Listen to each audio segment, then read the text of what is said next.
So let's discuss the ways that you would select the HTML elements in order to apply your CSS. So there's a couple different ways to go about it, and I'm just going to real quickly go down through these. I'll probably refer back to them when we actually start doing it in just a second. But anyway, so one is you can use an asterisk. That means, so what you saw up here where we have the body, use an asterisk instead. And that will apply to all elements. That's not usually super handy, but that would apply to everything.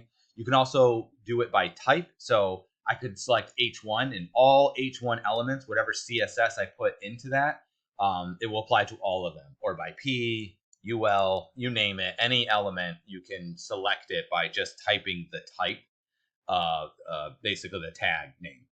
You can also do it by class or ID. We're going to cover this in a little bit, but basically you can give an element a unique name. And if it's a single element and it's only going to apply to one element, you would give it an ID selector. And if it's something where you're going to put it on multiple elements, you would give them a name that would be on multiple tags. Okay, so that's another way of doing it, which this we use quite a bit.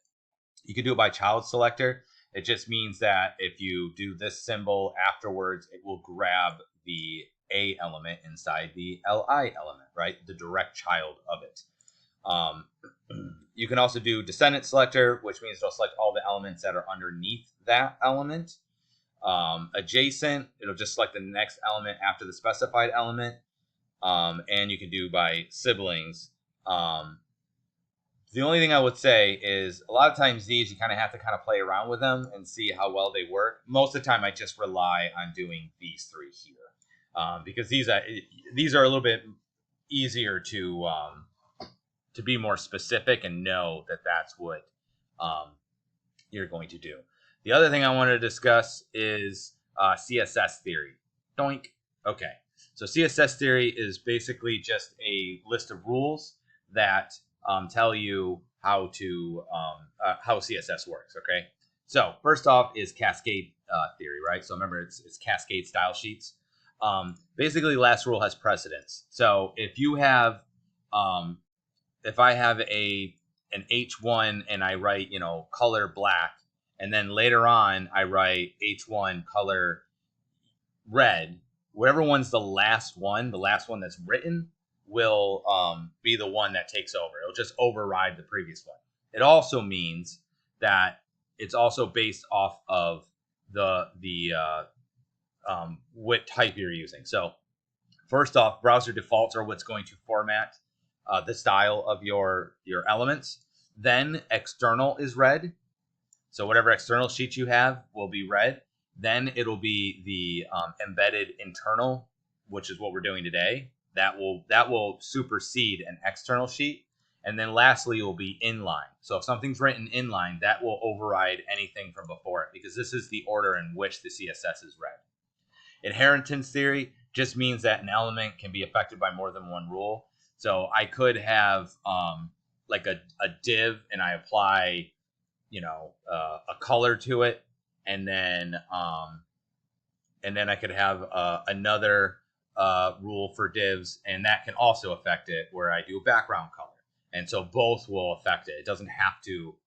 You don't have to have just one rule to rule them all. It's not Lord of the Rings. Okay. Descendant theory just means that you can select elements based on this stuff here, the descendant and siblings. Specificity just means that if a rule is more specific than another one, it will take over. So if for some reason, let's say, for example, I make a P selection, right, for my CSS rule, and I say make the color blue.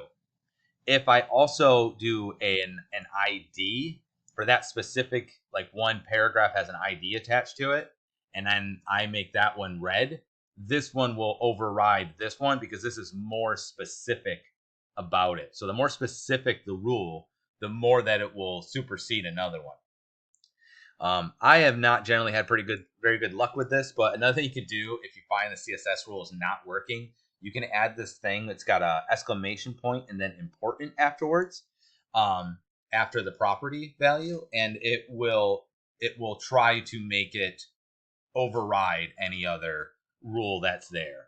So the idea is that if something's just not like you're targeting it and it's just not changing, if you put important on it, it should theoretically override any of the previous ones. But I don't find that that works very often, to be frank.